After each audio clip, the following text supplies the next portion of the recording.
Hello, everybody. This is Preston Polter here with Pocket Jacks Comics. This is our Wednesday writers stream. So what we do is we bring in writers. Tonight it's going to be myself and John Lamont, who we tend to be here hosting every week. But this week we also both have pages to present. I'll be presenting Guinevere issue 5, and John's going to be presenting a new story, Demonatrix. So that sounded pretty cool. Tell me a little bit about that. I haven't read it yet. So the Demonatrix is basically about a girl that gets pissed off at her evangelical father and summons a demon just to piss him off. Like you do. Exactly. Like you do. And they kind of form this relationship, and then it becomes kind of a quasi. What was the TV show? Charmed? No, not Charmed. No. Okay.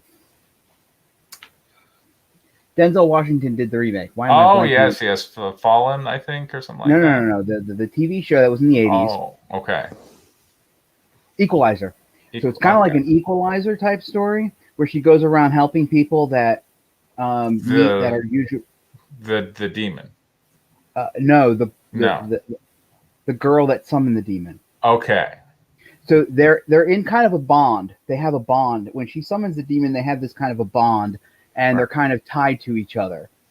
Sure, of course. And so the girl try to redeem her soul for summoning a demon, goes around helping people that are otherwise ignored by society, and the demon is kind of along for the ride, and they kind of make they make a pact, right? And hilarity and chaos ensues. There we go. It's kind of written. I wrote it as kind of a like an adult animation Netflix series. So it's actually broken into 10 episodes, and each episode is about 30 to 35 pages each. Okay. So this is going to be screenplay format again? It'll be screenplay format again, yeah. Okay. All right. So we got screenplay and comic format. So viewers will get a sampling of both. So I'll have some comic book pages for you guys soon. Okay. Once I figure out what I'm doing with Angel of Darkness. I mean, look, I don't want to. Hello, Robot Mechanic. What's up, dude? Let's see. Good evening. Application window. Okay. So how do I? Oh, sorry. Tab. Okay, here we go. So just want to share real quick. Got some exciting stuff. There's Guinevere. As I like to think of it, less than $1,150 away from the $10,000 stretch goal, which is awesome. So according to Backer Tracker, this is looking to finish over 13. And Guinevere 2, which at the time was my biggest campaign, had a make 100 for it did like 56, like basically 5,500, and then the main campaign was like almost 6,500 kind of. So put those two together, and that's basically like 12,000 or so was how much Guinevere 2 brought in, like a little bit under that. And this campaign looks like it's going to make more than both those put together. So cool story. And hey, while you got that up, I wanted to ask you about your covers. Yes, go ahead. So how does you and your artist come up with the designs for the cover? Okay. Do you tell them what you want it to be, or do you just give them this is what the character looks like, and they kind of come up with their own thing? All right. Well, it depends on the relationship you have. So here, let me show you. Here is the main cover right there. Right. Kind of been showing that one around. But that's the cover that's done by the art team. And my colorist is also my editor. And, he's read through, the script. And he has kind of his own impression on it, as well as, a lot more comic book experience than I do, So for him, I'm like, just come up with your own vision of a cover. So I just gave him carte blanche, and that's what he came up with. Okay. Now this is, there is a 2-page spread in the book where Viviax is kind of trying to tempt Guinevere, and she is so this is kind of a cover version of an actual scene out of the comic book. So, Is that common? I mean, ideally you would like that, because I remember sometimes you'll buy a cover, and it's like, particularly when Marvel was trying to put out some new, oh, we have NFL Man or whatever, like stupid corporate tie-in they had. And in issue 1, he teams up with Spider-Man, and you're like, oh, cool. Spider-Man's there on the cover with NFL Man, and you're like, hell yeah, we're gonna see what's up. And and you're thinking like, well, even if NFL Man is dumb, I'm still a Spidey fan. But you buy it, and basically, like, Peter Parker was at the press conference and asked a couple of questions, and then drove home and got in trouble. Right. And you're like, and sometimes it felt a little bit bait and switched in those some of those 80s comic book covers where I want to say, like, there's that website, Superman is a Dick, where here, let me see if I can pull this up for you. I love looking at this thing, but of like really old DC covers of Superman just being like a horrible jerk, but then you buy it and like, oh well, maybe it's just a misunderstanding or whatnot, or maybe that was just his fantasy. Here, let's look at let's let's go ahead and look at this random example of super dickery here. Where is it? There we go. So this is kind of a corner case. Okay. You could be in the Superman movie. Neat. Okay. So Superman, 38 cents.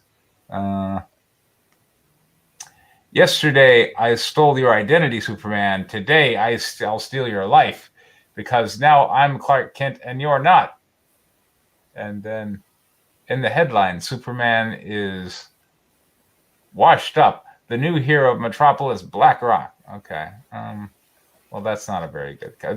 There was one that I don't really want to search for, but where like Jimmy Olsen, Superman's friend, has given him a sweater, and he's using his heat version to burn the sweater, and he's like, "This sweater is a horrible gift. I'm going to have to burn it to show you a lesson."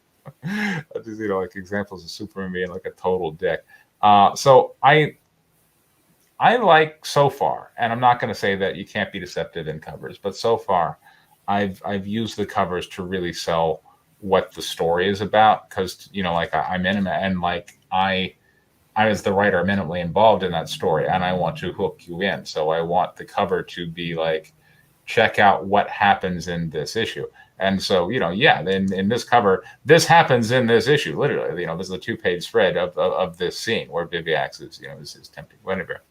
And so that curiosity, that horror that's on Guinevere's face, I want to draw you in, you as the reader, on our imaginary newsstand, to go, oh, wow, I wonder what she's seeing, so that way we want to read the story. And then, we got boobs. So, what about your others? Pardon? What about your others? I'm going through. So Miss Sashi has turned out to be a rather popular artist, which is fantastic, because she's one of my favorite to work with. It's very nice, very easygoing, very upbeat, and very supportive. When people try to cancel me, Miss Sashi is right there, and I appreciate her. I really do. So with her, I'm like, like, she is basically a pinup artist, So if you give her something that's not a pinup, she'll basically tell you she's a pinup artist. You know what I'm saying? Okay. Let's see. Okay, cool. So hey Jake, how you doing? So for her, like every time I'm going to her, I'm thinking, okay, she's going to do a pinup. So I'm just like, in this issue we have the Demonatrix is your name. So we have a succubus. And I showed Misashi, like, some of the prior examples, so that she understood how she had been artistically represented previously. I'm like, give me a pinup. And that was basically all the guidance I gave Misashi, and Misashi came up with this. So You know, and that's a pretty cool cover. Oh wait, I also gave her some guidance as I was thinking of, like, could she do the split finger B, which I kind of liked. It's provocative. So. Mm-hmm. All right, and this is the design of Trinity that I've been talking about here on the writer stream. So this You're one not sharing. oh, I'm not. I'm sorry. Never mind. All right, hold on. Sorry. Yep. My bad. Because I switched over to Superman being a dick. Yep. Yeah. Okay. So this was the Miss Sashi variant, and again, this one's proven to be really popular. This was the Make 100 was the adult, you get to see the naughty parts version, and we sold 100 of those basically, and then this show, we're doing like 150 of the more censored pasties version, as they're terming it, and we're getting fair number of backers. Like here's 47 for the Miss Sashi cover, and that's the second time basically that cover's been offered, or a version of that cover's been offered. So cool. So here is the Trinity cover, and like I said, Trinity is a concept I've been working on to be as a topic here on the writer stream, to basically be like kind of like Guinevere's final form or something like that. And and so I had a lot of input here because this was basically character design. So this variant cover is the basically the first character design of Trinity, and I get to market test it, put it out there, see if people like the look or don't like the look, and if people hate the look, then I'll change it. So I'm getting some market feedback on my design for the character and where the character is going to go by using a variant cover basically. And because there is this Viviax and Guinevere thing, I'm like, all right, Jinzaman, so Jinzaman ended up doing basically the same scene as the main cover, so you get kind of two different versions of that. Okay. And Jinzaman's basically a pinup artist too, so you don't really give him stuff that's so boom, there you go. And then here's Jamie Tyndall, and that one I actually said, okay, I want to do a this was like a tarot card interpretation. So Oh, okay. That's where that idea came from. Yeah, and I don't know if there's much left of it. But yeah, like I forget what it is, but there's one where it's like a nude woman and she's dipping a jug into it. I'm not so up on tarot that I can remember the title of that card, but that was kind of what was going into it. I'm like, give me like a technology. I think it's called the World. Yeah, I think like this in the original Rider-Waite tarot, the World is this nude woman dipping a jug into a stream to get water from it, and just kind of in the borders of the card is surrounded by all these animals and onlookers and whatnot, and not much of that survived at all here. Yeah, I can see that. Yeah, but whatever. People like it. That's all that matters. It's a badass cover. Yeah, it's a badass cover. Yeah. So in some regards, I think like artists just want to do what artists want to do, and in other, so you typically give them freedom and flexibility to. Yeah, because like if you're asking people to draw what they're not comfortable at, then it's a more stressful thing. Now if they want to stretch themselves, that's one thing, but a lot of times they're like, this is what I do. I'm like, okay, then you do you. So okay. And Miss Sashi does always do it. So it's about finding an artist that has an art style that you want to capitalize on, and then give them your piece and say, here, do your thing with, and then that's kind of it. Do they give you sketches before you approve them? Or? Yes. Yeah. You always get that. So. Okay. I don't know what that means. Want to classic books, but anyway. How are you? So Mulby, did you come in with the script as well? Oh yeah. Well, yeah, of course. Oh wait, did. No. All right. I got that. The film script. We were 10 pages. Okay. I'm not seeing it in the scripts only tab. Oh no, I think you already downloaded it. Okay. Should be the what is it? Back to School Bastards. Okay, let me take a look. We have more Back to School Bastards? Hey man, it's it's almost done. Man. It's one of those the whole script's about done. I just need to add the final touches. You know. And I read that story, man, Larry, man, yo, man, John. That was hard, man. That was fire, man. I'm gonna wait till we read it. I got one thought about it. You know, I think that might alter it a little, but other than that, man, the public's in for a good read, man. Hello, Furious TV. Yeah, so cool. Stories. All right, so we got 3 writers. We got 3 stories. Who wants to go first? Hey, it's your show. Let Preston go, man. Okay, all right. We're gonna open with Gwendoline. So I don't have 10 pages. I have 8. But, that's fine. Yeah, so let's see what we got. We'll go ahead and share this tab. All right. So characters. Mulby, you can definitely be Sniper, and then we're gonna need Karen. And I guess so. John, you can be the narrator, and I'll be Karen and Guinevere, and Mulby can be Sniper. And boy, who wants to be Viviax? That's a big speaking part. Brother John. John can be Viviax, and Mulby, you'll just be everybody else. How's that? All right. Oh wait, yeah. So Mulby, you be Gatsby. Oh, of course. So Mulby is Gatsby and Sniper. And John's everybody else. That's not Karen or Guinevere. Lord John. There we go. You'll be to narrate and be everybody else? Yeah, there aren't that many everybody else's, I don't think. All right. Because we've covered Guinevere. Oh wait, who's Viviax? You said me. Oh, then I'll narrate. Okay. Karen, the wizard we last saw levitating above the stairs in issue 1, page 4, stands before one of the shrubs at the base of the outdoor staircase, issue 1, panel 1, holding a pair of hand shears in her left hand. Her right hand rests on her hips as she judges the plant, trying to decide what pieces need to be cut.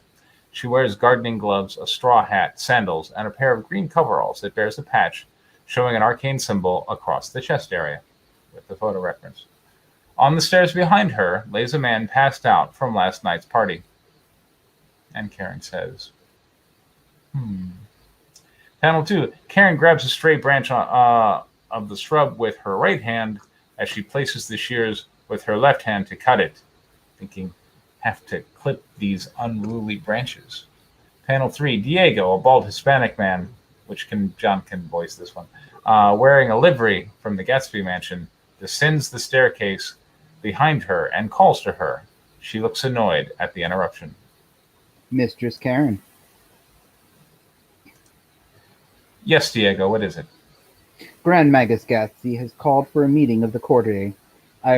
I'm afraid our new supplicant may be in danger. Karen trims another branch as she talks to Diego. This better not be that Guinevere bitch again. I'm afraid so, madame. Gatsby told me she was no longer a supplicant, more of a pet personal project they took to bed. How is this official business? Panel 5. Diego shrugs and Karen's anger grows. I am merely the messenger. Page 2, panels 5. Panel 1, Karen, displeased, stands in her magical vestments behind her podium. I told you that bitch was trouble. Panel 2, Gatsby, wearing similar magical vestments, stands just below a gathering of mages, including Karen. Each of them standing behind podiums that bear different arcane symbols as they float in empty space a few feet above the floor. In the middle of the room sits a cast iron 3-legged urn. Green vapors float up from a bubbling concoction in the urn to form an image above it. The image in the vapors shows Guinevere, the green amulet glowing around her neck. Her right hand suspends the construction worker who catcalled her towards the end of issue 1 by the neck. Her left hand directs an arcane blast towards one of the construction worker's friends who's attempting to intervene. The would-be rescuer seems to be dissolving in a blast of lethal energy. It would appear you were quite prophetic. Is that the damn amulet of transubstantiation hanging around that bitch's neck? As master of the Koterize, the loaning of magical artifacts is within my purview. I assume you had more purpose than that in calling this meeting. Panel 3, Gatsby stands solemnly before the assembly. I called you here today to ask for a writ of divestment. Logic murmuring. Panel 4, the Santa figure, who we last saw dressed as Santa Claus and being beaten in issue 1. Panel 4 strokes his beard in judgment. That's a harsh measure, Gatsby, particularly to seek of your former apprentice. A former supplicant who has since consorted with a demon and killed a man in cold blood. A demon who was only able to get to her because of the amulet you provided. Face it, you've got to shoulder plenty of the blame for this yourself. Panel 3, or page 3, 5 panels. Panel 1, Gatsby, dismissive, long shot. So I am to be held responsible for the actions of another magic user. This Koterize was founded on personal responsibility, Mistress Karen, and seems to suggest we abandon that. Panel 2, Karen, indignant, headshot. So, let's see. So you're not going to take responsibility for this? The woman was in your bed. How recently? I don't see how that's relevant. If she's willing to love you now, imagine how desperate she'll love any mage after you've taken her power away, desperate to return to their mana, willing to do anything. Panel 3, Guinevere, seated on a stool at a crowded bar, shouts. Nearby, 2 men in their late 20s, Romulus and Remus, circle each other with their fists raised, each looking for an opening to punch. Remus has a hunting knife in his left hip holster. Who's Guinevere? I think that was you. I'm Guinevere? Okay. I said that's enough. I saw her first. If you don't stop horning in on my actions, you'll be the last thing you ever see. Panel 4, Vivek's spectral form appears behind her as she clamps her demonic left hand over Guinevere's mouth. Well, I didn't. I intend to fight to the death before the night is through. Won't that be exciting? I wonder which one will win. Panel 5, Romulus and Remus fight in the background. A few yards behind them, Guinevere, being restrained by Viviax, looks on wide-eyed. Viviax's left hand still covers Guinevere's mouth and pulls her head back onto Viviax's shoulder. Her right hand, cupping Guinevere's breast, completes the hug and pull. The molestation of Guinevere competes with the fistfight for which wrong is greater and more violent. Come on, dear. Which of these two really loves you? Surely your feminine intuition must tell you something. Page 4, 6 panels, Viviax and Guinevere bust. Page layout. Panel 1 features the 2 ladies observing and commenting on the 2 men fighting in panels 2 through 4. These panels should appear below or around artist's choice as we watch their reactions to the fight. Viviax cups Guinevere's jaws tight in her left hand and presses the points of her talons into the sensitive flesh of Guinevere's cheeks to force her mouth open. The talon of Viviax's right hand similarly pressed into the flesh and the sensitive flesh of a different sort. Guinevere wears a pained expression on her face. Ever the sadist, Viviax seems to find this all quite stimulating. Both women face out to the reader as they observe the action. Panel 2, Romulus ducks under Remus's punch and tackles him around the waist in an effort to bring him to the ground. Oh, there's a man who really loves you. Panel 3, in continuation of Panel 2, the 2 land on the barroom floor. Remus has his right hand around the back of Romulus, who has his shoulder in Remus's gut. Remus rolls Romulus to Remus's left. Let's see. Remus rolls Romulus so that Remus's left hand is free as Remus reaches his left hand around to grab for his knife. That's reworked out. Oh, goodness. So much love. Look, that man is about to kill for you. I don't want him. I don't even know either of them. Shh. Didn't your mother teach you any manners? When a man sacrifices himself for you, you need to show your appreciation. I didn't ask for this. Since when has that ever mattered? Panel 4, Romulus lies on his left side on the ground, face to face with Remus, whose left hand holds out his knife. Remus tries to maneuver the knife so he can switch the weapon to his more dominant right hand. Scared, Romulus looks at the knife and grabs it with both hands. God, there's a knife. And this is what the devil does. Page 5.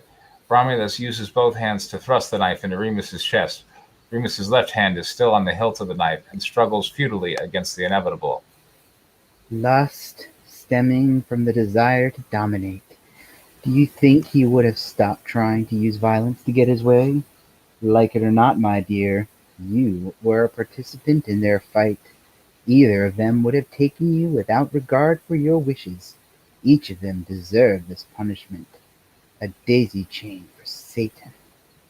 Panel 6. Remus collapses to the floor with a knife in his side as Romulus watches both in horror. And I told... That's my line. Oh, wait, no, it's your line. Go ahead. And I told him that's crazy. And yet somehow, still your fault. Were you the one they were fighting over? Weren't Yeah. you the one they were fighting over? Yeah. Page 5, 6 panels. Horror on all faces. Guinevere looks down at Romulus, looking down at Remus. Somebody call an ambulance. The devil made me do it. Panel 2.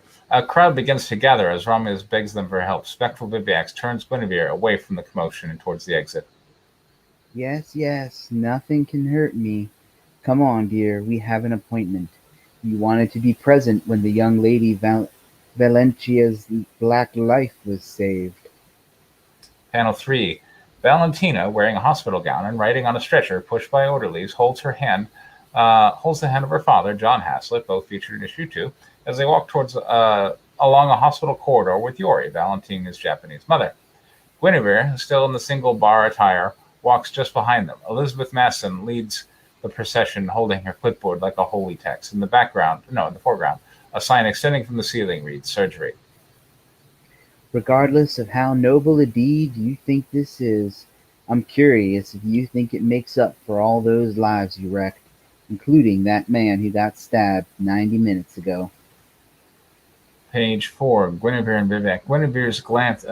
Guinevere glances sideways at the spectral head of Viviax, which hovers above her shoulders. First off, you can't hold me responsible when you're the one using magic to influence those two into a fight. Secondly, a good deed is a good deed. I won't know how they'll all stack up until I meet my maker, but that certainly isn't you. Panel 5. The procession reaches the double doors marked surgery. Eric Gilman, wearing surgical scrubs, stands with Elizabeth as they face the procession. Valentina and her stretcher create a divide between the two groups. I will take her now and supervise the procedure. Dr. Matheson will also be present and will keep you informed as to our progress. Guinevere. I can't believe that handing her off to my enemies is really the only course of action I'm left with. Panel 6. Mulby, since Gaspard didn't have any more speaking lines, why don't you take over narration? You can do that. Oh, narration. Which Panel 6. All right. Guinevere's amulet glows green as she and Viviax converse in the spirit realm against a backdrop of psychedelic emotional impressions and vision of other spirits. Viviax stands behind and to the left of Guinevere, who talks to Viviax by looking over her left shoulder. Of course, dear, you had no choice. The one with the real power here is Gatsby. He could have used his magic to save the life of that poor little black girl, but instead he had to revel in his power of you, dangle the possibilities of the power of life and death, us, that as an influence to make you have sex with him. I mean, maybe? Even then he will try to take away from you. Page 6, panels 5, panel 1. Spirit girl shocked. Yeah, Shocked. go for it. Shocked, Guinevere turns to face Viviax, who Subtly. subtly Yeah. follows her compulsion to always stand behind and the left of Guinevere by sauntering in a counterclockwise direction around her. Viviax holds her left hand above her eyes and looks out into the great black beyond, where a tiny image of Gatsby's roadster from issue 4 approaches on the distant horizon.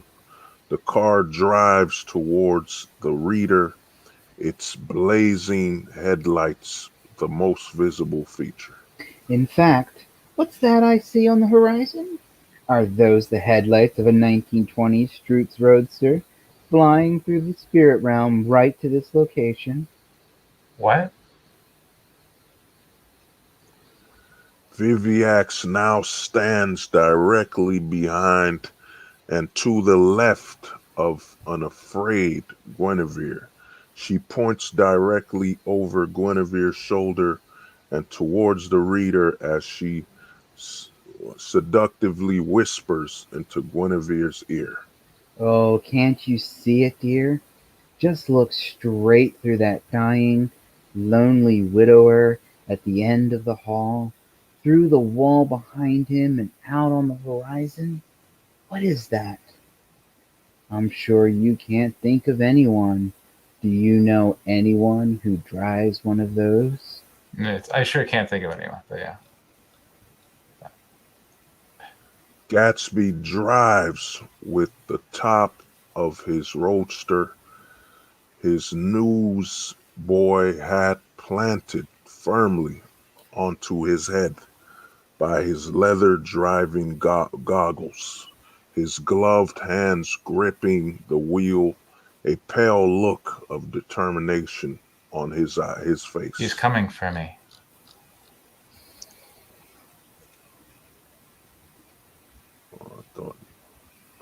It's me again. A penciler note. These two panels will show that Guinevere's physical body remains available for all those in the real world to see. Guinevere will have the exact same exasperated pose in both panels. Viviax cannot contain her glee.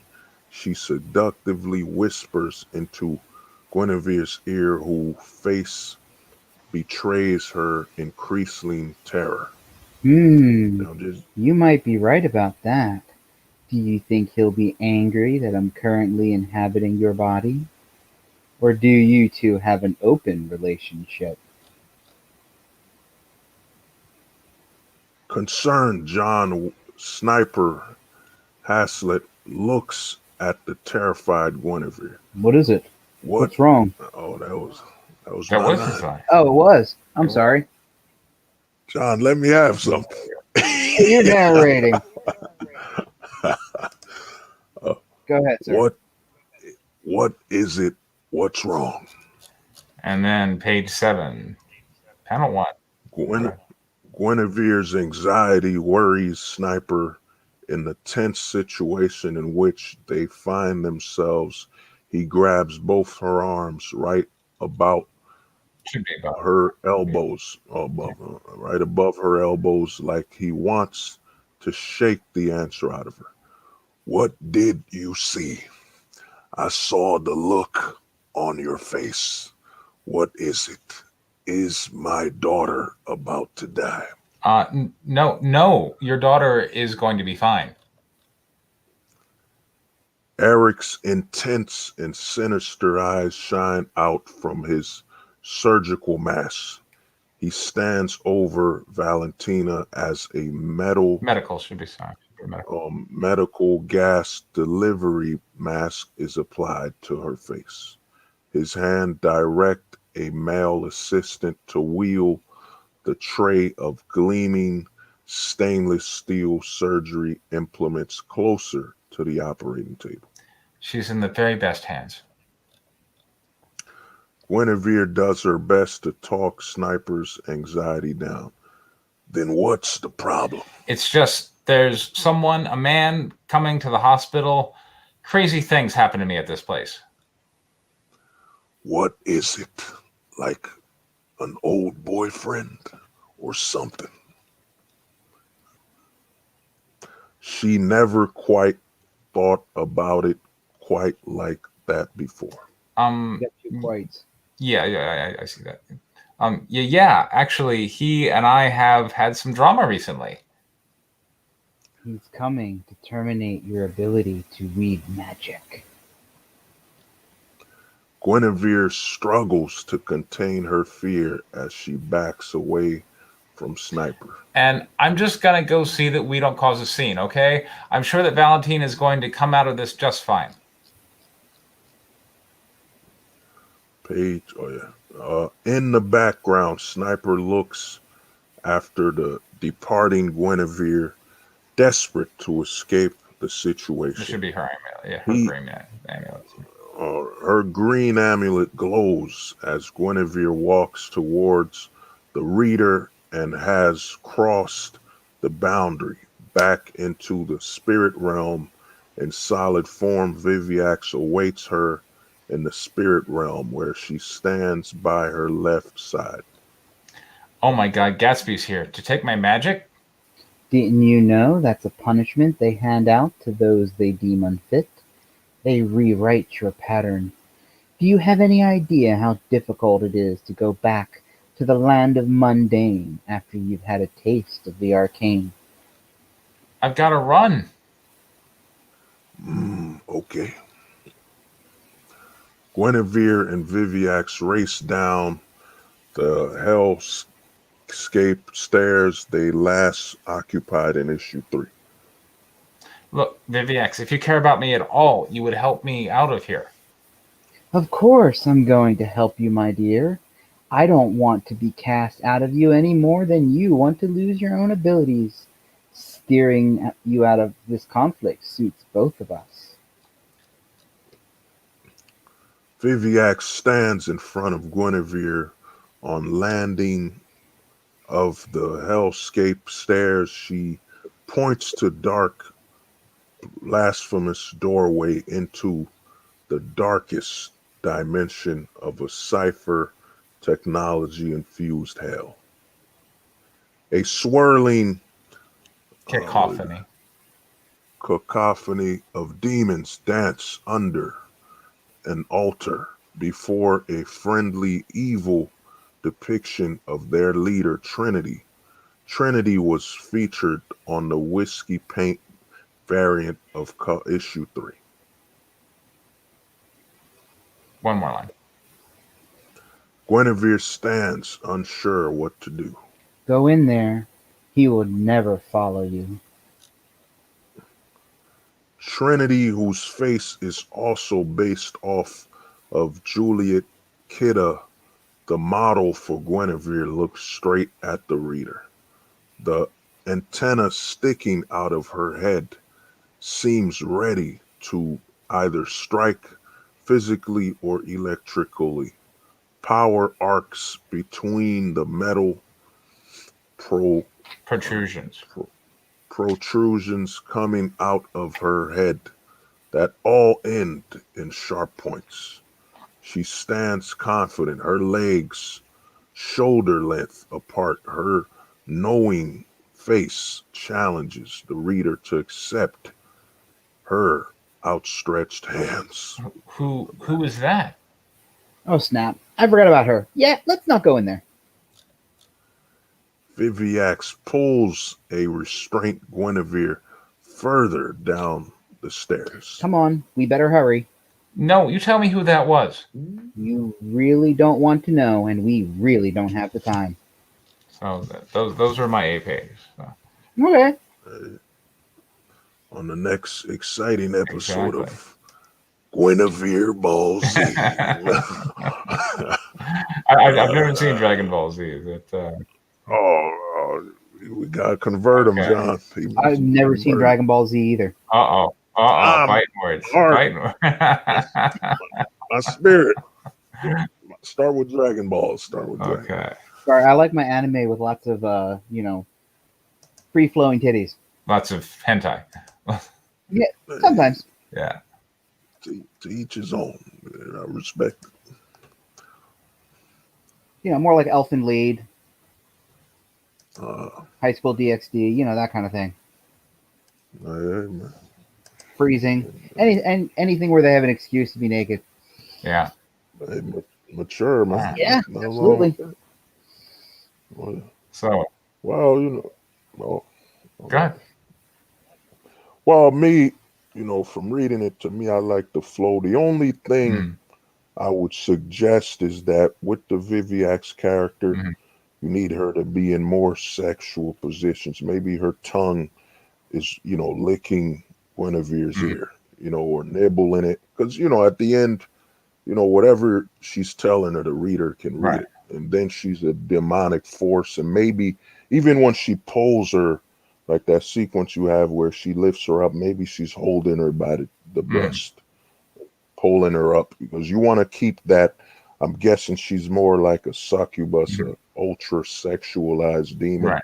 You always, to me, I just think you want to keep her always touching or, kissing a certain part like the neck or something. She's still talking. And the thing is, the reader doesn't know if it's mental conversation or physical. So you'll be able to get away with putting her in more, sexualized poses. That's true. I mean? But other than that, man, it flowed nicely, and to me, it's running smooth. It's showing me a lot of growth, and the pacing's well done. And to me, I like the fact that Karen's character doesn't change her tone. Yeah. And you're matching the Karens of Absolutely, today, yeah. man. If you just and then to add that Mm-hmm. random scene with a face mask, this is definitely a 2020 comic. Exactly.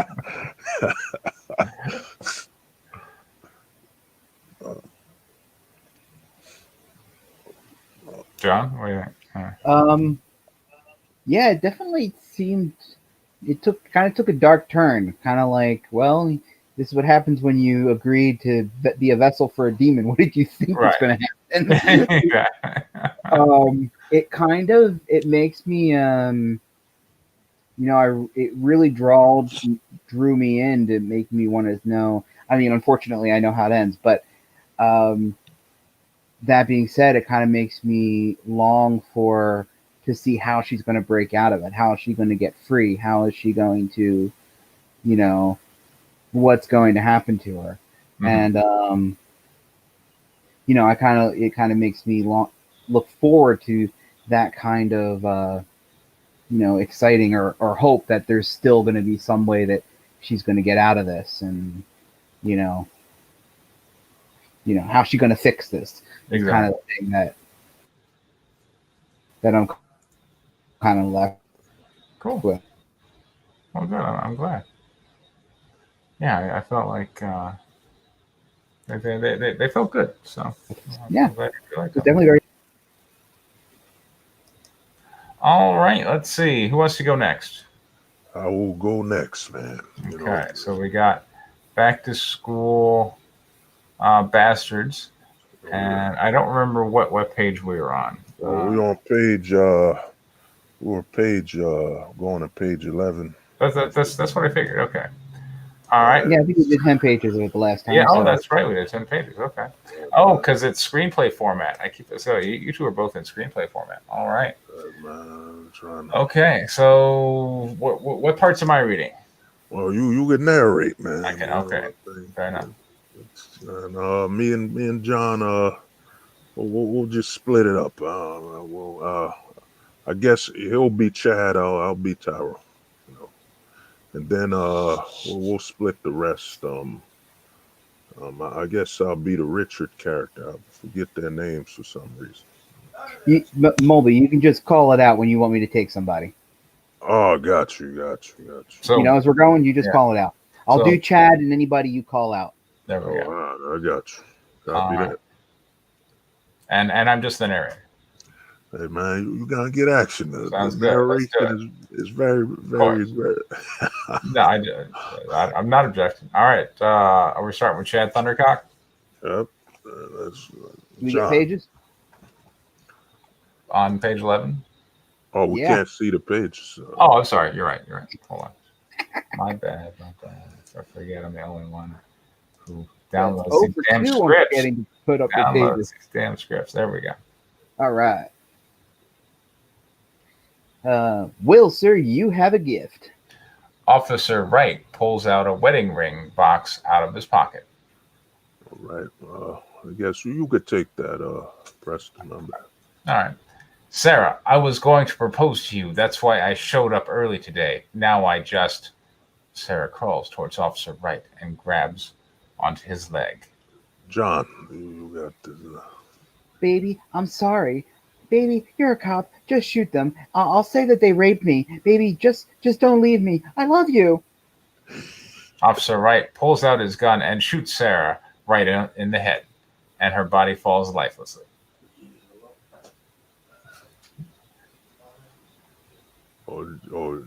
Isn't that John? No, that's you, man. Oh, that's me. Okay. Bitch, you don't have the fucking right to say love through your whorish mouth.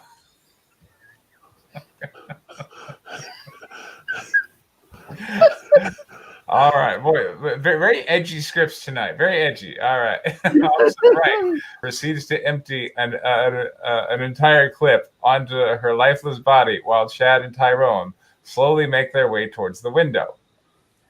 I was living for you, you stupid bitch. I fucking wanted to start a family with you.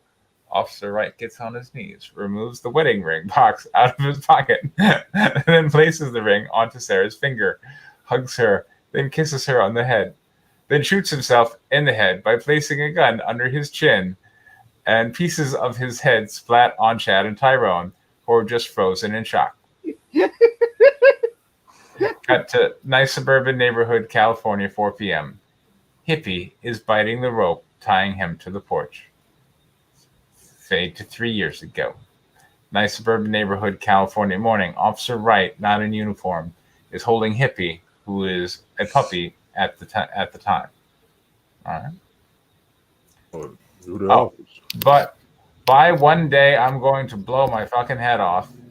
Just please promise me that you'll press the house destination beside your doggy house. Man, it was self-detonation. My bad on that. Yeah. Please just promise me that you will press the house detonation. I say detonation beside your doggy house. Hippie licks Officer's right face. That's a yes. You're such a good boy, Hippie. Nice suburban neighborhood, California, 4 p.m. Hippie bites off the rope, tying him to the porch, and runs towards the backyard and jumps over the fence, then runs towards his doghouse, then digs, revealing a big red button. Bedroom of the house. Chad is wiping blood off of himself while Tyrone is putting on his pants. Bro, what the fuck, man?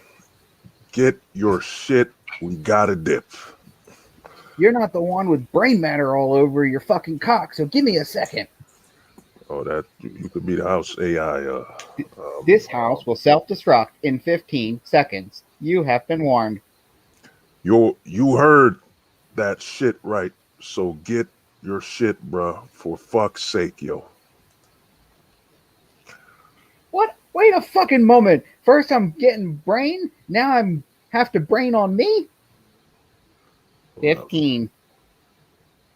Chad quickly grabs his pants and proceeds to follow Tyrone's lead and climb out of the window. 14. Hippie is running towards the house door. By the way, I know like this is the same pages you had last week, so you didn't have a chance to take my wonderful formatting notes. But I know last week I was trying to break you in slow. You don't need the cut tos at all. You can completely eliminate those. Oh, right. They are considered deprecated in modern formatting. My bad. So, Hippie is running towards the house door. 13. Hippie is running up the stairs. 12. Hippie enters the bedroom and starts licking Officer Wright. Steps on his chest, trying to wake him up. 11. Hippie sits down and rests his head on Officer Wright. 10. Tyrone and Chad are jumping off the roof towards the front yard. Then Chad and Tyrone, and by the way, here you're actually changing scenes. So you'd need like a little mini slug line, like in the front yard or whatever. Tyrone and Chad are jumping off the roof towards the front yard. Then Chad and Tyrone run across the street and the house explodes behind them, causing them, so all the slug line you'd need here would simply be outside. Behind them, causing them to fall towards their knees. As Chad and Tyrone get up, they are surrounded by police cruisers. Shit just got real. Big facts on that. Prison cell afternoon. Perfect. Love it. You would be Riggs. Okay. You're missing one little thing here, INT, so it's interior shot. My bad. You guys deserve to be here. Cow shit, that was a story. Like you're innocent. What I did compared to you two cock givers is a bee sting to a suicide.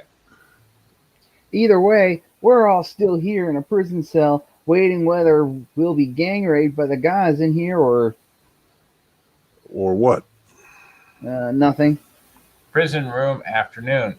The entrance to the prison cell is opened by a correction officer for the very short warden who enters.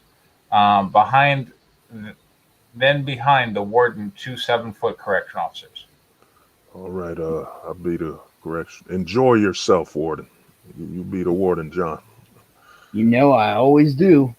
The warden, along with the 2 7-foot correction officers, is walking towards the prison cell that's all the way in the back where Riggs is located and has to pass many cell blocks and prisoners. You be the prisoner, Preston. Warden, what's shorter, are you or your dick? Don't matter, both me and my dick were in your bitch motherfucker. Yeah, right. How else do you think that bitch gets visitation to see your bum ass? Who's prisoner 3? Oh, you the prisoners, man. Warden, good looks on the food. Just making sure you enjoy your last meal. What's that supposed to mean? I was found innocent. One of the 7-foot correction officers reaches his hand into the cell and snaps the neck of prisoner 9. In the court outside, you're innocent. But in here, you're guilty until barred in an unmarked grave. They buried, my bad. Buried, all right. Until buried in an unmarked grave. One of the 7-foot correction officers unlocks the cell Riggs is in, then places linked handcuffs on Riggs, Tyrone, and Chad's, then proceeds to signal them to follow. Gentlemen, I don't usually make an appearance for fresh meat, but you 3 are worthy. Preston. Thank you, Mr. Warden. Get this to your head, son. Kissing ass here doesn't lead to a reduced sentence. Just a future dick in your mouth. You hear me? Understood, sir. Riggs, Chad, and Tyrone follow the warden towards the entrance door. Behind them, one of the 7-foot correction officers. Hey, fresh meat, you ever had a dick so far up your throat that all you see is piss? Not that I can recall. Thanks for the offer, I guess. It's no offer, fresh meat. It's just me telling you what's coming for you. The dick is gonna give you pride. The warden won't be cock blocking all day, so keep your lips nice and moist for the tip of my dick is coming. Rough, how I like it, rough. Fade 2. Now, Fade 2 is not deprecate, so that was a cool transition. Fade 2, warden's office. The warden is standing on the top, but you need to go interior. Actually, I will interject. Fade typically is used to reference a passage of time. So if your scene are continuous, you wouldn't use anything. You just drop the new slug. But if you're going to basically say they're sitting at a table in the morning and then you want them to get up from the table in the evening, then you could use a fade 2 or something along those lines. Right. All right. Yeah, the warden is standing on the top of an open palm. The warden is standing on top of the open palm of one of the 7-foot correction officers facing Riggs, Chad and Tyrone, who are seated while. Normally, I would be giving a speech on how long you will be serving here in my prison, but turns out luck has struck 3 times in your cases. What do you mean by that? The 7-foot correction officer, not holding the warden, slaps Riggs so hard that he falls off his chair, along with Chad and Tyrone, who are linked to him. That's 1 for interruption. The second one usually costs a finger. As I was saying, you 3 are lucky. So there you wouldn't have him speaking back to back. If you needed him to take a second, you can put in parentheses, yeah. pause, or beat or something Yeah. along those lines. Yeah. That's what that beat thing is. That's what that beat thing. Yeah, beat means pausing for a second, basically, or half a second.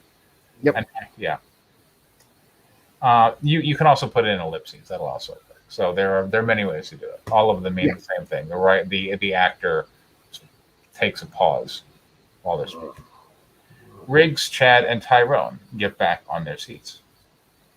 Chad and Tyrone, especially you 2. Normally the cops would light you up so much for the death of one of their own that wouldn't be enough ashes left for a phoenix to rise. But in your case, the department has come up with a quite fancy punishment rather than leaving you both here in my domain. As for you, Riggs, LeBron won't be pressing charges for you assaulting him. He hit me first. It was self-defense, Warden.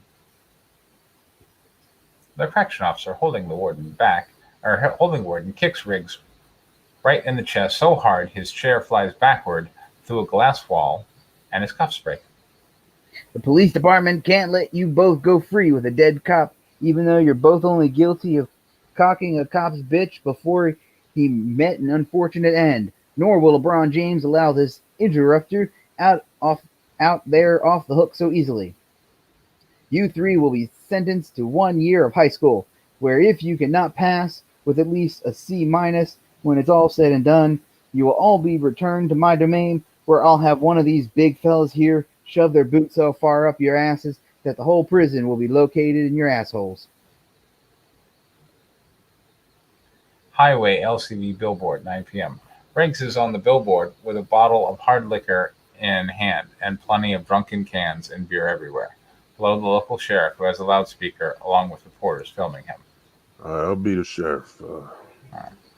How do I go on? I couldn't book the seats for my sons, and now I got to go back to school. How can I be such a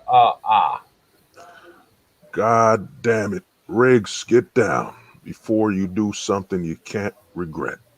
I don't regret knowing you, Sheriff. Don't regret knowing you, Sheriff. Riggs, can you just put the drink down so we can get you down? Sheriff, you stop getting down and come up for a drink. Fade to 15 minutes later. That's where you would use a fade to. Yeah. The sheriff is looking at his watch when Paul Me riding a bike arrives. You sure took your time. Oh, that's just the panda. Grunt. I guess you whatever. Grunt. Sheriff, go ahead. Of course, I tried offering him tickets to the strip club, but you know as well as I do that once he gets all tanked up on booze, he is an accident waiting to happen. The sheriff passes Paul Me the loudspeaker. You could just, guess. Brown. Yeah, and then, oh, no, you shut the fuck up and stop acting like a lunatic. I'm finer than fine. I'm great. Paul Me whispers into the sheriff's ear. If you say so, just remember he's now your issue once I'm gone. Grunt. No, I'm not in a rush to get back home. It's not like I have some warm apple pie waiting on me. My neighbor dressed in whipped cream like some sexy she-devil dessert. Paul Me grabs the sheriff and puts him in his cruiser, then grunts loudly, and everybody drives off. Paul Me is sitting beside Riggs on the billboard, staring into the distance, drinking a beer. I feel like I'm failing more than I'm winning, like my losers are piling up, pal. Paw, me, you're like a brother to me, and I appreciate you being here. Truly, I do.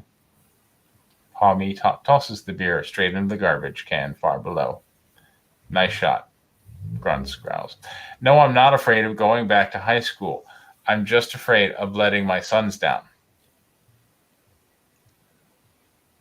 When I named all of them Michael Jordan, in some way I promised them a chance of being great, pal, especially greater than me. Now it's just the thought of potentially letting them down just breaks me. Grunts, moan, Riggs and Paw Me stare into the distance together. Fade to black. This would again be a fade too. Riggs' bedroom, morning. Michael Jordan is tapping Riggs, who is snoring on his bed with only his boxers on, surrounded by beer cans and bottles of beer. You be the Michael Jordans, John. Yo, Pops, get up. You're going to be late for school. Michael Jordan 9 and Michael Jordan 20 went into a room and pushed Michael Jordan 7 out of the way. This is a job for pros. Just watch and learn, bro. Michael Jordan 9 pulls an egg out of his pocket and places it on Riggs' head. Then Michael Jordan 9 pulls out a hammer and hits the egg and breaks, causing Riggs to wake up quickly and run out of the room. Egg and a hammer. Nice. Bathroom. Riggs is looking at the mirror, brushing his teeth, brushing under his arms with his toothbrush, then taking the mouthwash and pouring it on his head, then jumping in the shower with his boxers still on. Fade to exterior. Oh, wait, yeah. So that was 10 pages. Yep. It. All right. Well, let's see. I mean, that moment was pretty over the top. Where with the cop? With the cop. I loved it. That was pretty good. Totally unexpected. Yeah. The panda thing. I mean, it's cute. I'm interested to see where it's going to go. The sentence to high school was definitely unexpected. Yeah, like I didn't see high school being involved, so if you're like, oh wow, we're going to high school all of a sudden, so it's I'm interested to see what's going to happen in high school. Go ahead, John. I thought the cop murder suicide thing was really hilarious because it's just completely out of nowhere. Like you do not expect. You just didn't see it coming, and that makes it good and something, this tonally hilarious. After that, I kind of it seemed like the pacing and the comedic timing kind of fell a little bit. It wasn't as over. I mean, it was odd and bizarre, but it wasn't as like uproariously as funny as it seemed the first 10 pages were. And I was a little lost on the high school thing. Like, it kind of that I didn't buy. Like, it just seemed like a contrived way to get them to, like you're trying to do a 21 Backstreet, or I did say that right? Mm-hmm. 21 Backstreet. Was it? Yeah, it is 21 Backstreet. Yeah, you're right. So Jump Street. Jump Street. I'm sorry.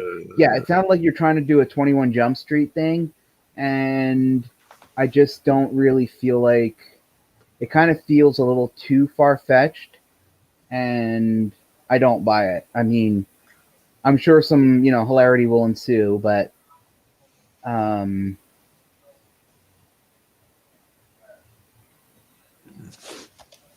yeah, exactly. I guess we'll see.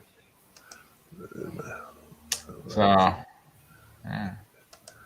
Man, thank you, man. Well, it's just about craziness, man. Yeah, no. I mean, hey, you got a panda character, you got, you got brains on dicks. I mean, yeah, it's all crazy. Exactly. The warden presents himself as an interesting character. That's. I guess the only thing is I don't know how much more time we're going to be spending with the warden, because I kind of felt like introducing the character the way you did, like if that's all we're going to see of him, then I kind of feel like that's a little off. But unless it's just supposed to be the we better not screw up high school, or we're going to have to deal with this guy, and you want us to have that impression of him that this is the worst thing that could ever happen. In that case, yeah, you kind of sold that, but Oh yeah, you know, oh, that's the goal. You read that. Read that on the okay. book. Read that on the book right there. Just got $100 backer on Guinevere. Yeah. Nice. All right, man. Go. 1,043 to 10K. So. All right, the Demonatrix working title, The Devil's Path to Serenity. Let me be the pastor, man. Okay, so yeah, Oh. Moby already read this one. Yeah, Moby, you are welcome to be Bruce, and I will have. If anybody wants to read along, by the way, as we go through these, the scripts are in the Discord, link down in the description. Yeah. Yeah. I will narrate. Preston, right. you can do Emmy, Bruce's daughter, and then I'll do Jasmine, and then who else is in here? Who else has lines? I think Emmy, that's Bruce. Yeah, there really actually isn't that much. So, yeah, Preston, why don't you do Jasmine as well? Okay. There's a scene where Jasmine and Emmy have a conversation, but yeah, so we'll just do it like that. We'll see what happens. Maybe I'll mix it up halfway through. All right. Interior, Serenity Valley Grace Church, day, a 5,000 congregational megachurch. The worship band plays. Churchgoers sway to the music, waving arms. Some cry, expressing all variety of emotions. The tempo slows as the song gets more meditative. Cheers and amens can be heard from the crowd as the music fades. The worship band takes a beat before returning their instruments to their stands. Pastor Bruce Riley walks up to the podium. I want to thank you, Pastor Dorian, for bringing the Spirit of God here today. For if you would, all bow your heads. Dear Heavenly Father, we ask that your Spirit move through me as I deliver the word. The churchgoers close their eyes as Bruce continues his prayer. Some still hold hands in the air. Emerald, 17, nicknamed Emmy, daughter of Bruce, sits down even as the prayer continues. She opens a canvas Bible cover which conceals the book it contains. Standing next to her, Jasmine, 16, Emmy's best friend, remains standing, taking in every word. Oh, Bruce, all right. And in Jesus Christ we name, amen. Amens can be heard through the congregation. Jasmine sits down, wiping the tears from her eyes. She opens her Bible, a beautifully elaborate leather-bound volume. Now, if you turn in your Bible to Hebrew. Interior, Bruce's SUV, day. Emmy stares out the window as the trees and buildings fly past. I could really feel the Spirit moving today, didn't you? Emmy is alone with her father as he drives. I really feel like God is doing some great work in our little church. Yeah, I'm sure he is, Dad. Exterior, Riley House. Bruce pulls up in front of a single-story suburban house. They exit the vehicle, walking up to the door.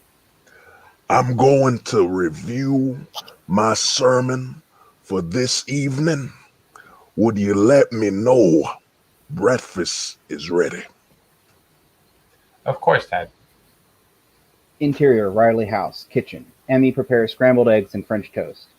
Interior, master bedroom. The master bedroom doubles as an office for Bruce.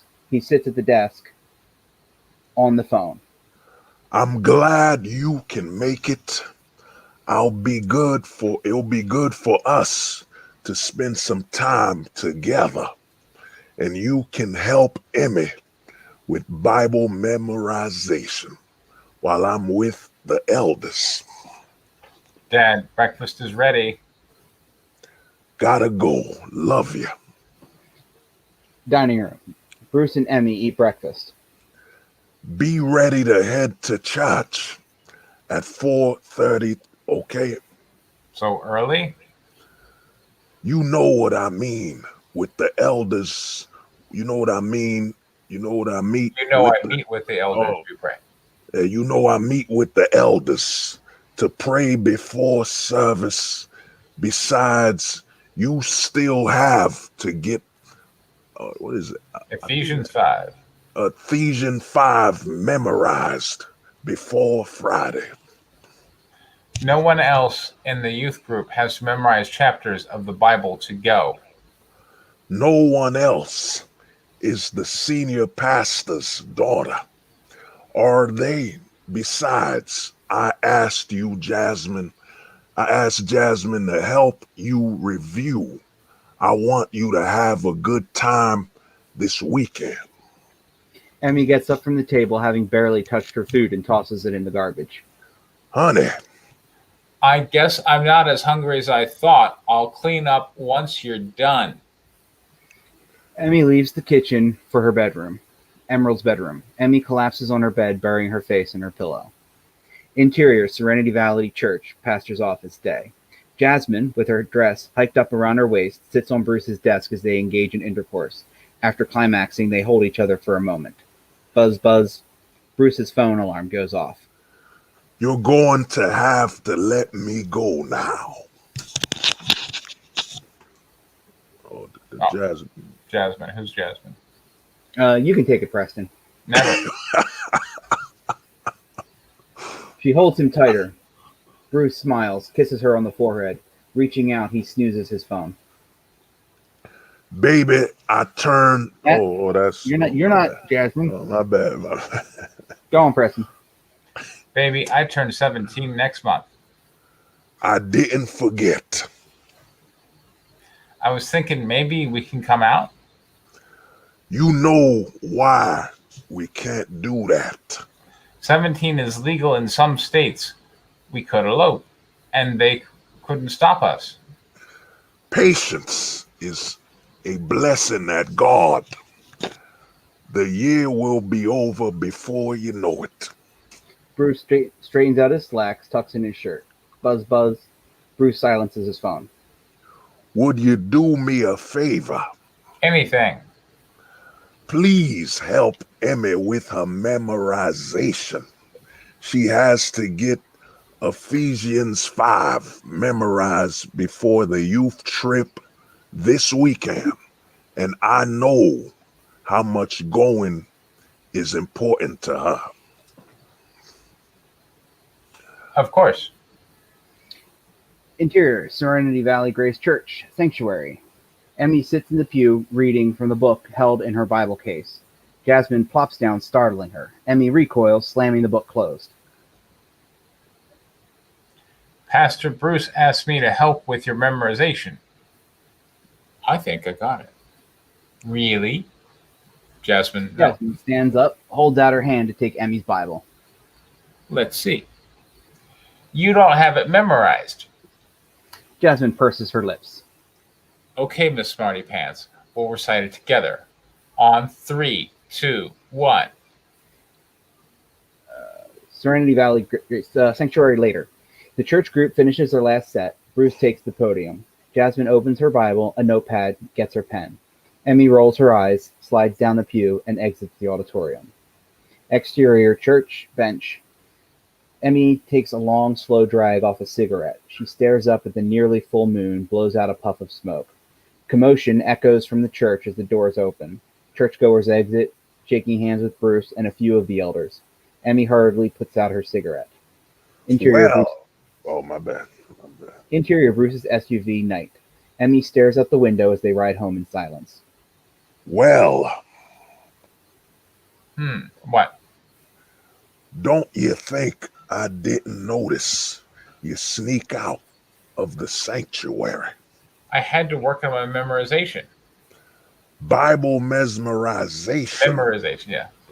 Not Memor- mesmerization. Hey man, I'm reading in the pastor's voice, man. You got He could be mesmerized. We're Mesmerized. mesmerized by that voice. That's right. this is a black pastor. All right, let's do it.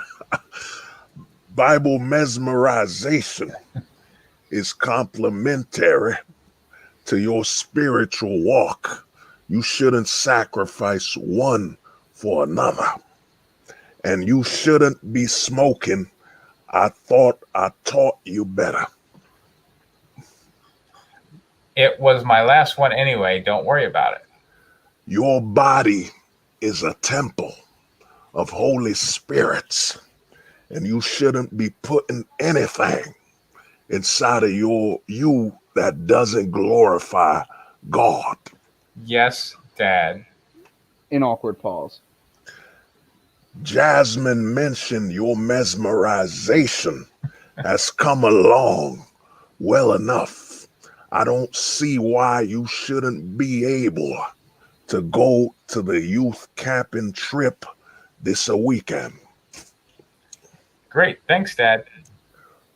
Old Pastor DeLorean mentioned that Jack Harris has pneumonia. So he asked if I would sub after their other male chaperones this weekend. Exciting, huh? Sure, Dad. I thought you'd be happy.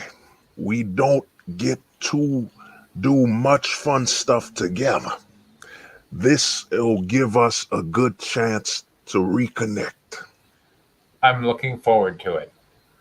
I know that's sarcasm, young lady, but I'm sure you'll feel better after the weekend is over. Emmy sighs. Interior Riley's house. Emmy's bedroom. Day. Emmy packs a duffel bag. She eyes her Bible case on the side table, packs it among her clothes. Honey, time to go or we'll be late. Heaven forbid. Emmy zips her duffel bag, slings it over her shoulder. Exterior Riley house. Emmy exits the house, locks the door as Bruce is standing next to their vehicle. Did you back up your Bible? You mean I need a Bible for Bible camp? Very funny. Get in. Exterior highway, day. A caravan of church vans full of teenagers. Interior, church van. Emmy sits in the back, reading from her book. Her mouth moves as she whispers verses to herself. Jasmine and the other teens are doing an acoustical praise and worship. One of the teens keeps rhythm with drumsticks on the back of a bench. Jasmine sidles up to Emmy. You okay, Emmy? Yeah, it's nothing. You were hoping to get away from your dad, huh? Is that so bad? I don't know. Maybe you two should talk about whatever is bothering you. Emmy stares out the window. I don't think that's a good idea. Pray about it. I'm sure God will give you some guidance. As the teens start up another worship song, Jasmine rejoins them.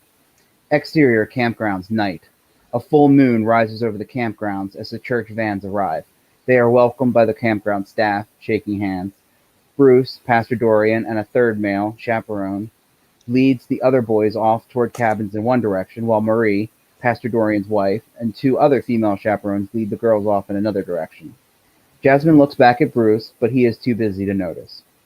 Exterior campground amphitheater, night. The teen worship band plays in the amphitheater. The audience, much more lively than the Sunday morning service, perform interpretive dance, swing batons, etc. Exterior campground mess hall. Emmy sits alone, smoking a cigarette, reading from her book. The worship music can be heard in the distance, and the lights of the amphitheater are visible just around the corner. Emmy places the book to her side, runs her hand up and down her arm. From inside her pocket, she takes out a box cutter. She runs the side against her skin, closes her eyes. You want to try some Latin? Sinis incineris abit, quia sanguis sanguineum tolle animam meam, inti tenebrae mea cotiere, caeta sanguis sanguinem. Emmy pauses mid-sentence, retracts the blade. She closes her book and stands up. Interior mess hall kitchen. Emmy turns her cell phone camera light on so she can navigate her way toward the fridge. She places her book down on a counter. The canvas cover falls open, revealing a hardback tome, The Summoning and Binding of Demons and Spirits. Emmy opens the fridge. Light falls into the kitchen. Digging through, she finds a container of sliced turkey, which she starts eating. As the fridge door closes, darkness falls into the kitchen. A door opens. Emmy grabs her book and the turkey and ducks behind a food prep counter as she hears a scuffle of two people entering, following by kissing sounds. Emmy sits still and quiet, mildly musing until she hears the sounds of zipping, followed by the sounds of fellatio. She peeks around the corner and mild amusement turns to rage when she sees Jasmine on her knees. Emmy grabs her book and storms around the corner, finding Jasmine giving oral sex to Bruce. He stops for her first. What the fuck? Bruce abruptly pushes Jasmine away, pulling up his pants. Emmy, honey, this isn't what it looks like. Emmy throws the book at Bruce, hitting him on the head. It falls to the ground, capturing his attention. Emmy, let me explain. Your father and I love each other. God had our lives cross. You're 16. Women in the Bible were getting married as young as 12. So what? And those are 10 That is the end of 10 pages. Okay. Glory to the Lord. There we go. Blessings. Amen. So who was Bruce in connection to her father? Bruce is her father. Bruce is her father. Okay. All right. Yeah, Bruce is Emmy's father. Okay. All right. So, well, okay. I mean, we got some interesting pages. We got some conflict showing up here. Clearly, we got dad and daughter who are kind of at crossways. It certainly felt authentic. I feel like you've been in a church a few times.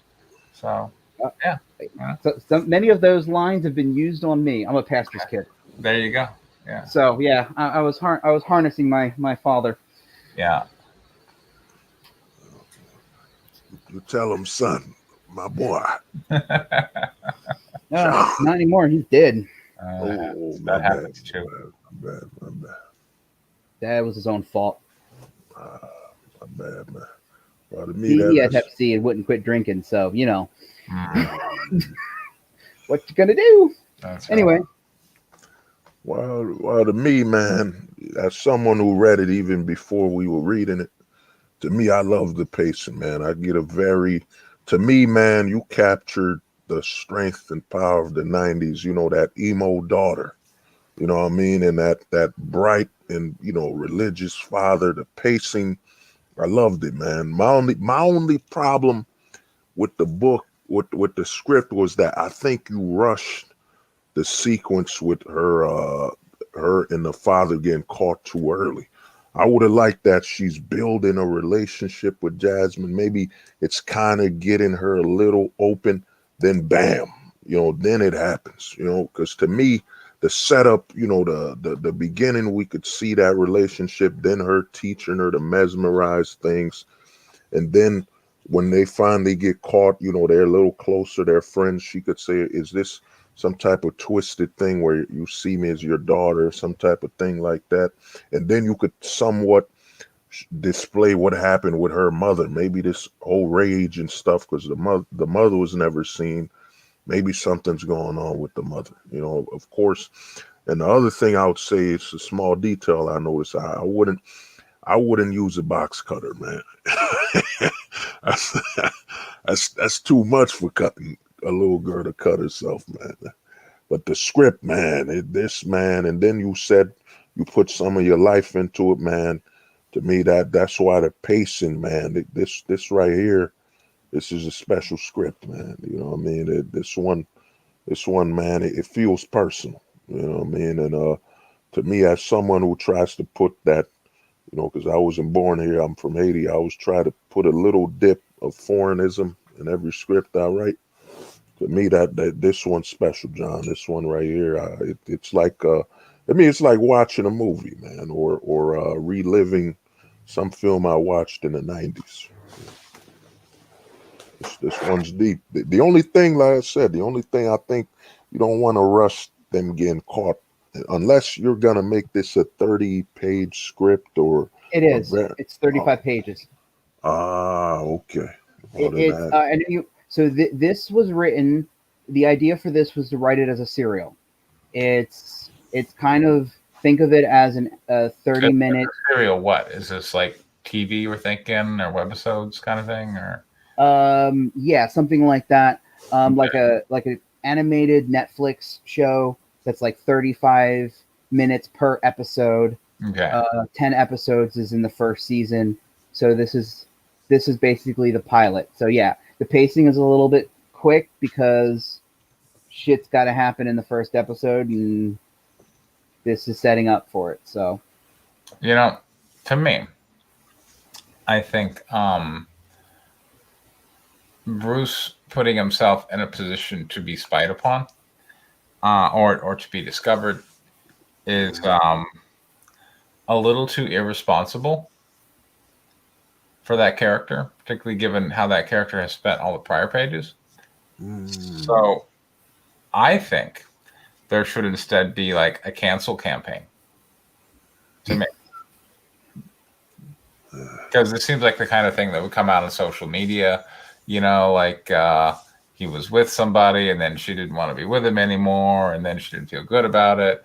You go to social media and the sharing and the whatevers. I think that to me is better than the discovery we had here. Because like why would he do that and have such a high chance of being discovered? Because if they've been doing it for like must have been like a few months, so you're saying the girl would reveal it. Maybe she's been filming him. If he's an older gentleman, maybe she's been filming, Sure, saving some of the stuff. So you're saying it leaks all the time. Yeah, that's the more likely scenario, in my humble opinion. So, not bad, not bad. okay.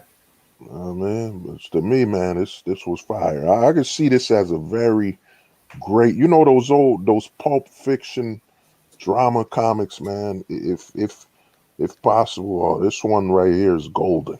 You got the hint of demonicism, and I think you might have awakened some type of evil spirit in Preston. The way he read that was too clear.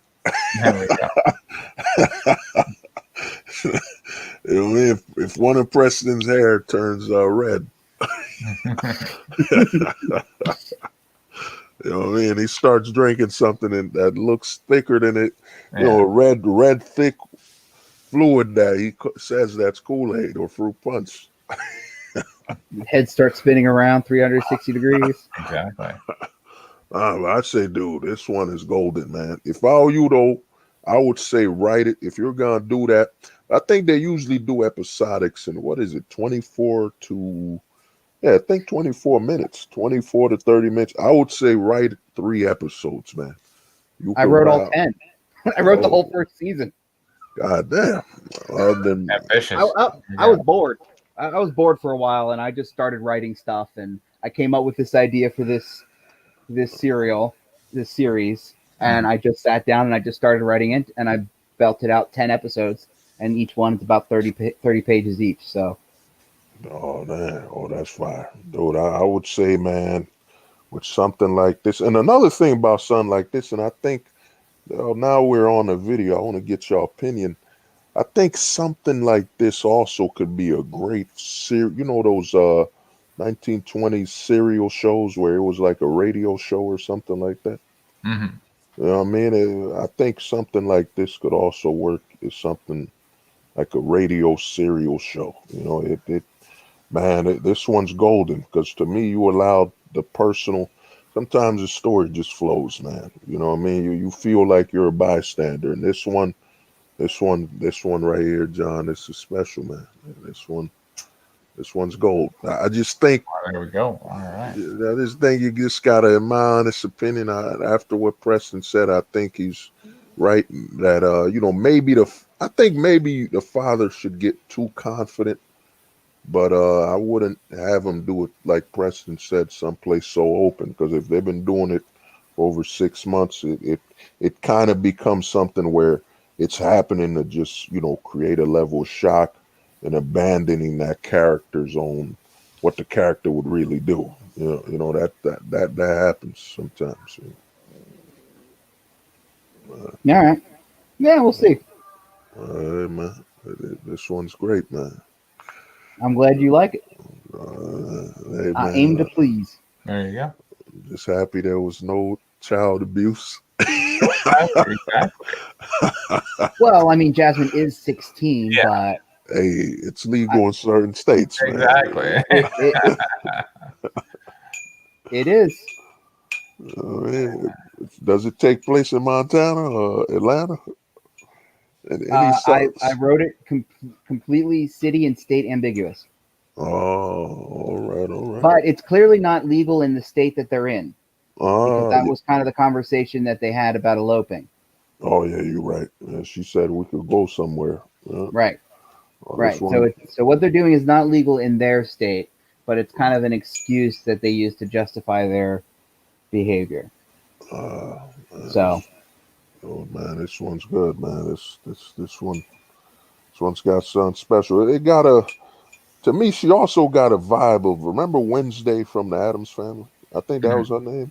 Was it Wednesday? yeah. Yes. I get that vibe from this character. Like I could see she's Wednesday, all black hair and all that stuff. The '90s goth. Word. All right. That's all I had to say, man. Yeah. All right. So next week we'll have more pages. Yeah. So we definitely have some more pages from John. Yeah, I'll be giving you guys some pages for a long time. Exactly. And Molby will probably have more of the high school thing. Oh man. Yeah, I want to see these guys in high school. I want to see what you Yeah. got planned for this, because Exactly. this could get really interesting. Yeah. I'm gonna have some more pages of Guinevere. Guinevere is now $33 exactly shy of 9 grand. So Dang. yeah, She's doing big things, man. they're doing big things over here. Oh yeah, the book is done, man. I'm gonna contact you. All I right. just got work on a trailer, but Fantastic. Look forward to it. it's all ready, man. Looking forward to it. Yeah, but man, I would say, man, John, that thing, man. I would say, man, if you wrote all 10 already, I would start converting it to some comic pages, man. This one right here is a golden. I see a coming of age golden drama, man. I mean, and I even get a little like a darker Seventh Heaven. You remember Seventh Heaven? How the whole Yeah. family was a church and all that. Oh man, I like this one. My friend Jennifer is watching this, and she calls you the Barry White of indie comics. Hey man, oh, thank you. He is, isn't he? Anyway, cool. Well, next week, I see a lot of success happening, in and around the show and the Discord channel and people doing stuff.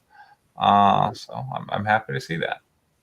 And yeah, I think Mulvey, your Semtagian storyline is going to do well for comic readers. I think that's a great idea and a great market for it. So, man. Thank you. and yeah, I think Mulvey also has a good idea, John, that these might do better as comic pages.